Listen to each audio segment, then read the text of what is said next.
대사증후군에 있어서 규칙적인 운동이 주는 장점은 정말 많습니다.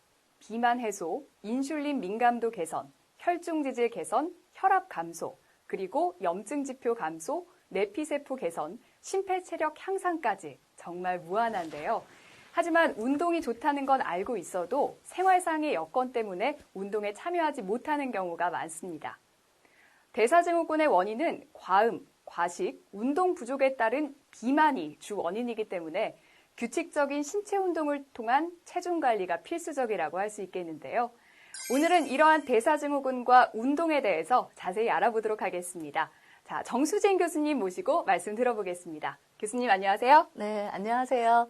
오늘 대사증후군과 운동에 대해 함께 살펴볼 서울대학교 정수진 교수입니다.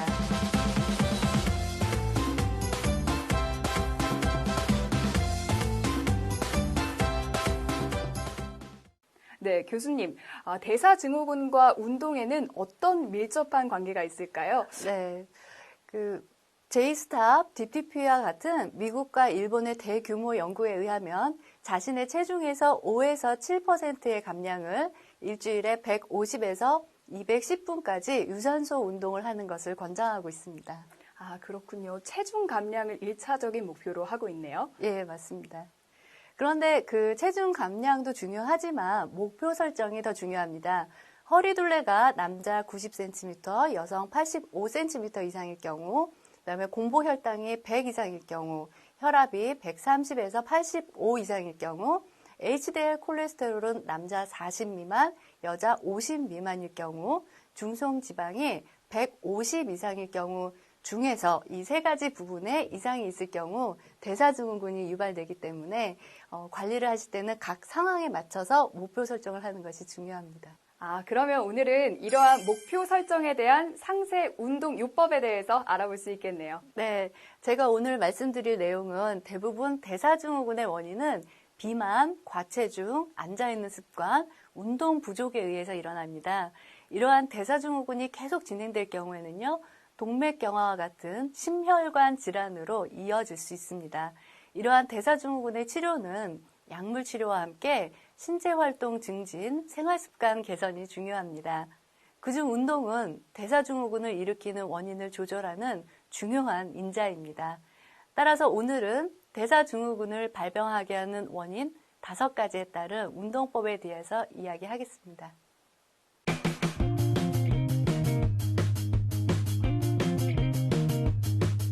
네, 그럼 교수님 가장 먼저 허리둘레를 줄이기 위한 운동 요법에 대해서 설명 부탁드릴게요. 네, 여러 연구에 의하면요, 체지방을 줄이기 위해서 주당 5일 이상 중강도에서 고강도로 하루에 30분에서 60분 운동을 하는 것이 좋고요. 주당 총 150분에서 300분의 중강도 신체활동 또는 150분의 고강도 신체활동으로 늘려나가는 것이 좋습니다. 그리고 운동 형태로는요, 1차적으로는 유산소 운동을 하고요, 균형 운동으로 저항 운동을 포함하는 것이 좋습니다. 또한 그 근력 운동 후에 유산소 운동을 하면은 더욱 효과가 좋습니다. 아, 그렇군요. 이렇게 운동을 하면 어떤 효과가 있는 건가요? 네. 규칙적인 운동과 신체 활동은 전반적인 인체의 지방량을 감소시켜줍니다. 그리고 복부의 피하 지방과 내장 지방을 감소시켜줍니다. 그런데 중요한 것은요, 규칙적인 신체 활동은 분명 대사증후군의 가장 중요한 원인인 체지방을 감소시킨다는 것이 과학적으로 규명이 되어 있습니다. 아, 그런 효과가 있군요. 네. 그러면 지금부터 허리둘레 감소에 좋은 운동 직접 배워보는 시간 가질까요? 네, 좋습니다.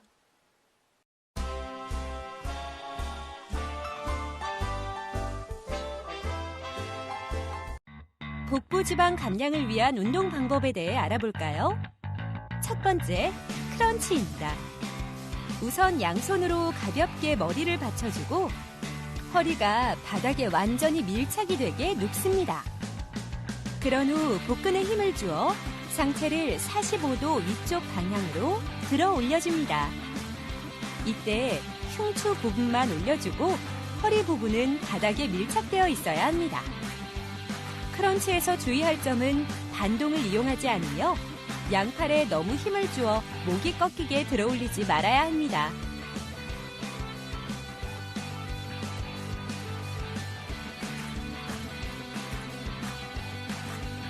두 번째, 사이클링 크런치입니다. 양손으로 가볍게 머리를 받쳐주고 양팔이 말리지 않도록 합니다. 그런 후 상체와 다리가 올려준 상태에서 교차되게 팔꿈치와 무릎을 터치해줍니다.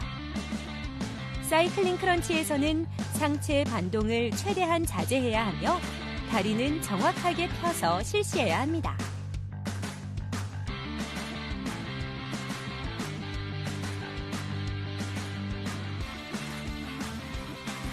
세 번째 플랭크는 대표적인 코어 머슬 운동인데요.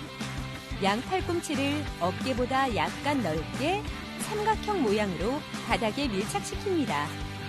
이때 견갑골이 등 쪽으로 들어올려지지 않게 고정시켜 주어야 하며 머리끝부터 발끝까지 일자가 되도록 자세를 유지한 상태에서 복근을 이용하여 운동을 실시합니다. 플랭크를 실시할 때에는 허리 모양이 아치가 된다거나 고개를 들지 않도록 주의해야 합니다.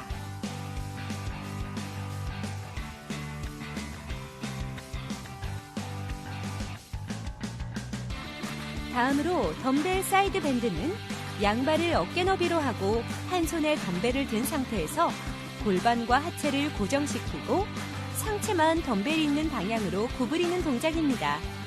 이때 골반과 하체가 운동을 실시하는 반대 방향으로 움직이지 않게 고정시킨 후 올린 손과 상체가 비틀어지지 않게 유지하는 것이 중요합니다.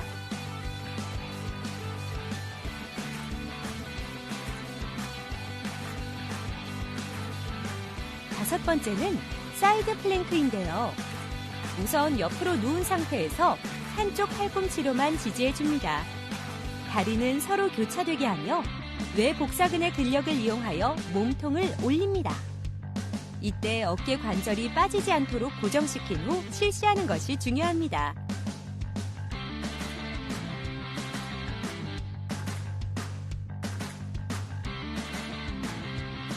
마지막으로 스쿼트 앤 사이드 밴드입니다.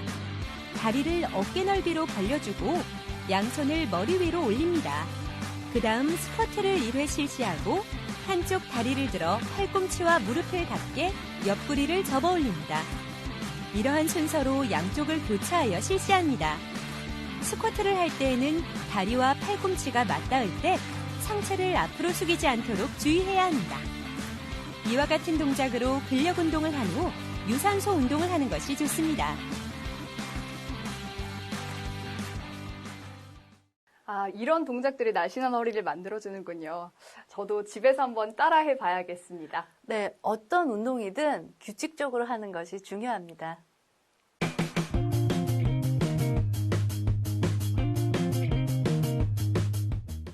네, 교수님, 이번에는 어떤 운동요법에 대해서 배워볼까요?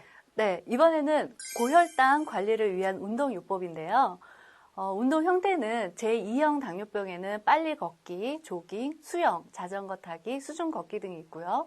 운동 빈도는 일주일에 5번이 좋습니다. 운동 시간은 40분에서 하루에 60분 정도가 적당하고요. 운동 강도는 최대 심박수의 60에서 75% 또는 내가 느끼기에 약간 힘들다라는 정도가 좋습니다. 그리고 제1형 당뇨병에는요, 운동 형태는 제2형과 동일하고요.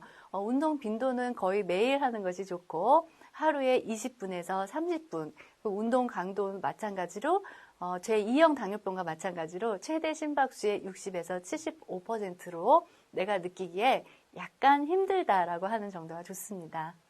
그렇군요. 근데 교수님, 제1형 당뇨병과 제2형 당뇨병 어떤 차이가 있는 걸까요? 네. 제1형 당뇨병은요, 췌장에서 인슐린이 만들어지지 않아서 당뇨병이 생기는 경우를 제1형 당뇨병이라고 합니다. 제2형 당뇨병은 인슐린이 모자라거나 인슐린이 제대로 일을 하지 못하는 경우가 돼서 혈당이 상승하게 되는 경우를 말합니다. 인슐린 기능의 차이였군요. 네, 맞습니다. 당뇨병 환자에 있어서 규칙적인 운동은요, 혈당 개선, 체지방 감소, 혈압 강화, 고지혈증을 개선시키고요. 이러한 규칙적인 운동 참여는 우울증 감소, 불안 해소, 스트레스 완화 등과 같이 정신 건강에도 중요하게 영향을 미칩니다. 그리고 이를 통해서 당뇨병으로 인한 합병증 발생을 억제하거나 지연시킬 수 있고요. 환자들의 삶의 질을 향상시킵니다. 그렇군요. 교수님, 그런데 운동을 할 때 주의할 사항도 좀 있을 것 같아요. 네, 있습니다. 만일 운동 전에 혈당이 300 이상, 250 이상이거나 소변에 케톤이 나타날 경우 이것이 조절될 때까지는요, 운동을 연기하는 것이 좋습니다. 그리고 또한 운동 전에 혈당이 80에서 100 이하이면 운동 전에 약간의 탄수화물을 섭취하시고요. 그 후에 운동을 하시는 것이 운동에 따른 저혈당을 예방하는 방법입니다. 그리고 늦은 밤에 심한 운동은요, 운동 후 4시간에서 6시간 뒤에 저혈당 반응을 보이는 경우도 있습니다. 그리고 운동을 하실 때 운동 일지를 작성하는 것이 좋습니다. 그렇군요. 그런데 운동 일지 제가 작성해 본 경험이 없어서 그런데 어떤 식으로 작성을 하면 좋을까요? 네. 운동 일지는 하루하루 운동할 때마다 날짜, 시간, 운동량 또는 종류, 운동 시간을 기재하는 것입니다. 그 외에 혈당이나 혈압을 운동 전후로 기록을 하면은요, 운동을 유지하는 좋은 모티브가 됩니다. 운동 일지를 쓰는 습관은 자신의 운동량에 관해 생각하게 되고요. 또한 피드백이 될 수 있습니다. 교수님께서 말씀해 주신 대로 저도 운동 일지 꼭 한번 써봐야 되겠습니다. 그러면 다음으로 당뇨병 관리에 좋은 운동에는 어떤 것이 있을까요? 네, 그럼 당뇨병 관리에 좋은 운동에 어떤 것이 있는지 함께 영상 한번 보시겠습니다.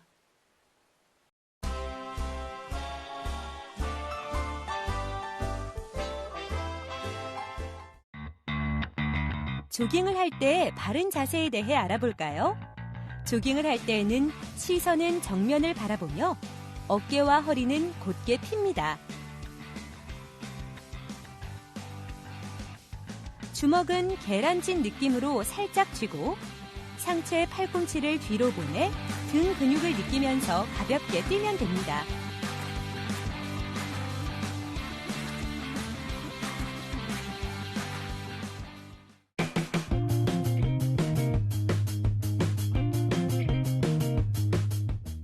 네, 교수님, 그럼 다음으로 혈압을 내리는 운동요법 소개 부탁드릴게요. 네. 혈압을 내리는 방법으로는요, 주로 유산소 운동을 매일 하는 것이 좋고요. 근력 운동은 보충적으로 하는 것이 좋습니다. 중강도의 유산소 운동으로 하루에 30분에서 60분이 적당합니다. 그렇다면 근력 운동이 주가 되면 안 되는 건가요? 근력 운동은요, 유산소 운동과 더불어서 해주는 것이 좋습니다. 그런데 혈압이 높으신 분들은 무거운 중량으로 근력 운동을 할 경우에는요, 혈압이 급속하게 상승이 됩니다. 그래서 가벼운 중량으로 하는 것이 도움이 됩니다. 유산소 운동은 산소를 사용하고요, 대근육을 사용하고 지속적인 리듬으로 운동을 하는 것이 유산소 운동입니다. 이러한 유산소 운동을 강조하는 이유는요, 여러 연구에 의하면 혈압은 유산소 운동을 1회만 하여도 혈압이 낮아지는 효과를 볼 수 있지만 그 지속 시간이 길어야 몇 시간에서 또는 이틀입니다. 그래서 이러한 한 번의 유산소 운동이 계속 규칙적으로 쌓이게 되면 나중에는 운동을 꼭 일주일에 3번 하지 않아도 이런 혈압 강화의 효과를 볼 수가 있습니다. 그렇군요. 그러면 생각나는 운동이 등산 있는데 어떤가요, 등산? 등산도 맞습니다. 등산 외에도요, 수영, 걷기, 조깅, 댄스와 같은 중강도의 유산소 운동이 도움이 됩니다. 고강도의 운동은 혈압을 급상승시키게 함으로써 중강도의 유산소 운동이 좋습니다. 그렇군요. 그럼 이렇게 운동을 하면 어떤 효과가 있을까요? 네. 장기간 트레이닝에 의한 혈압 감소 정도는 정상 혈압을 갖는 사람의 경우보다 고혈압 환자의 경우 2배 이상의 혈압 감소를 기대할 수도 있습니다. 그런데 일반적으로 1회만 유산소 운동을 하여도요, 혈압의 감소 효과가 있는데요. 이러한 혈압 감소 효과는 보통 22시간 정도 지속이 되는 경우도 많습니다. 고혈압 환자들이 유산소 운동을 꾸준히 하면요, 안정시 5에서 7머큐리의 혈압 수치가 감소될 수 있습니다. 2배 이상이나 차이가 난다고 하니까 엄청난 것 같은데요. 그러면 운동할 때 주의사항은 없을까요, 교수님? 네, 있습니다. 수축기 혈압이 200, 이완기 혈압이 110 이상일 경우에는요, 운동을 피하는 것이 좋습니다. 그리고 또한 발살바 호흡법을 하지 않는 것이 좋은데요. 발살바 호흡법은 역기를 이렇게 들 때처럼 숨을 참는 호흡법입니다. 근력 운동을 할 경우에는요, 가벼운 무게로 하는 것이 좋습니다. 네.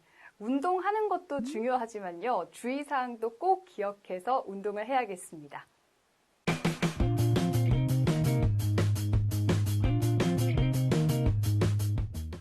네, 다음으로 HDL 콜레스테롤을 높이고 중성지방을 낮추기 위한 운동요법에 대해서 알아보겠습니다. 교수님 설명 부탁드릴게요. 네. 일주일에 5번 이상 운동하는 것이 좋고요. 40에서 75%의 운동 강도로 하루에 30분에서 60분, 체중 감소가 목표일 경우에는요, 50분에서 60분 또는 그 이상의 운동 시간이 좋습니다. 그러면 구체적으로 운동량이 어느 정도가 돼야 될까요? 네, 운동량은요, 최소한의 주당 에너지 소비량 및 운동량은 약 900kcal 정도이고요. 이는 일주일에 약 120분 정도의 운동량입니다. 개개인에 따라서 물론 운동 시간은 다를 수 있습니다. 그렇군요. 총 운동량이 중요하다고 말씀을 해주셨는데 그렇다면 어떤 운동이 있을까요? 네, 대표적으로 걷기 운동이 있습니다. 그럼 걷기의 올바른 자세에 대해서 알아보겠습니다.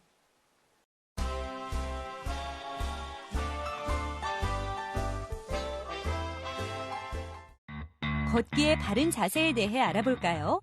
우선 시선은 정면을 바라보며 어깨와 허리는 곧게 핍니다. 주먹은 계란짓 느낌으로 살짝 쥐고 상체 팔꿈치를 뒤로 보내 등 근육을 느끼면서 걸으면 됩니다. 활기찬 걷기가 가장 좋으며 6km의 속도가 적당합니다.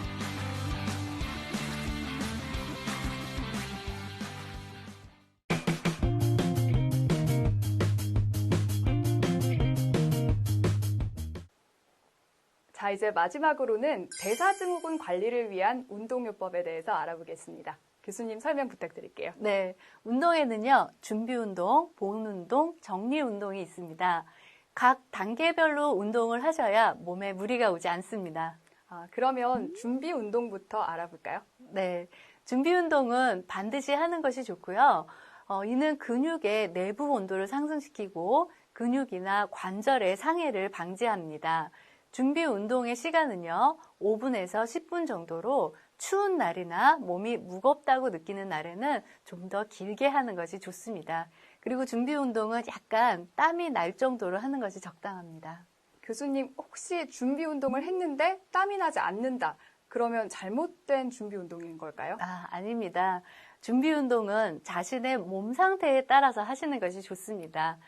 가벼운 걷기나 스트레칭, 맨손 체조와 같은 운동으로 근육의 온도를 상승시키고 관절의 가동성을 넓히는 것이 중요합니다. 왜냐하면 본 운동 시에 근육과 관절의 상해를 예방하기 위해서 준비 운동을 하기 때문입니다. 그렇군요. 그러면 이제 본격적으로 가장 중요하죠. 본 운동 어떻게 하면 좋을까요? 네, 대사증후군을 관리하는 데 적합한 본 운동의 형태로는요. 속보, 조깅, 수영, 자전거 타기, 수중 걷기, 에어로빅 등과 같은 유산소 운동이 있습니다. 이러한 운동들은 전신의 움직임이 필요한 운동으로서 혈액순환을 촉진시키고요. 심폐 기능을 향상시키며 적절한 에너지를 소모할 수 있는 운동 형태입니다. 근데 비만하거나요, 무릎에 이상이 있는 사람들은 무릎과 발목 손상의 위험성을 줄이기 위해서요, 하체에 부담을 적게 주는 운동이 적합합니다. 하체에 부담을 적게 주는 운동이 좋은 운동이면 물에서 하는 수영도 참 좋은 운동이겠다라는 생각이 드는데요. 네, 수영을 포함해서요, 수중 걷기, 일반 걷기, 자전거 타기 등을 예로 들 수 있습니다. 그렇군요. 그러면 마지막으로 운동의 마무리 운동, 정리 운동에 대해서 소개 부탁드립니다. 네, 정리 운동은 운동 전에 본래의 몸 상태로 안전하게 돌아갈 수 있게 해줍니다. 시간은 5분에서 10분 정도가 좋고요. 본 운동이 끝난 후에 강도를 서서히 낮추어서 실시합니다. 준비 운동 시 실시한 스트레칭과 천천히 걷기 등이 좋습니다. 운동 후에는요, 이 정리 운동을 하시면 저혈압의 위험을 방지할 수 있고요. 활동근에서 젖산의 제거를 용이하게 해주고요. 체온을 운동 전 수준으로 낮추는 효과가 있습니다. 네, 교수님께서 이렇게 준비 운동, 본 운동, 정리 운동까지 설명을 해주셨는데요. 여러분 운동할 때 꼭 지키셔서 안전하게 운동하시길 바랍니다.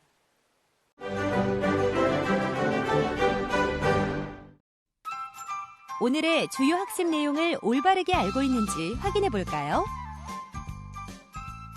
1. 대사증후군의 위험인자 중 혈당 조절을 위한 운동의 형태는 유산소 운동이다.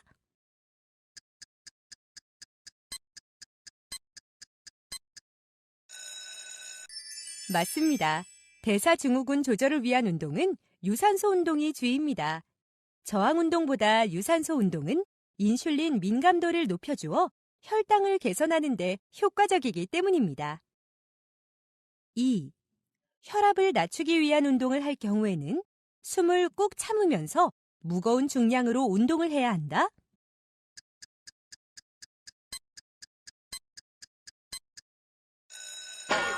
아니죠. 숨을 꾹 참으면서 운동을 하거나 무거운 중량으로 운동을 할 경우 혈압이 급상승하기 때문에 좋지 않습니다. 3. 운동을 실시할 경우 준비운동, 본운동, 정리운동 가운데 정리운동은 생략해도 좋다?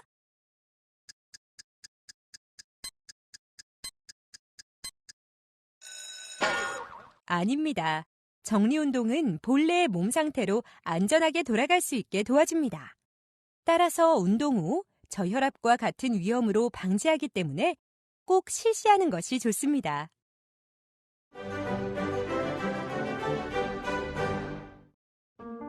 오늘의 주제 대사증후군과 운동에 대해 이야기 나누어 보았습니다.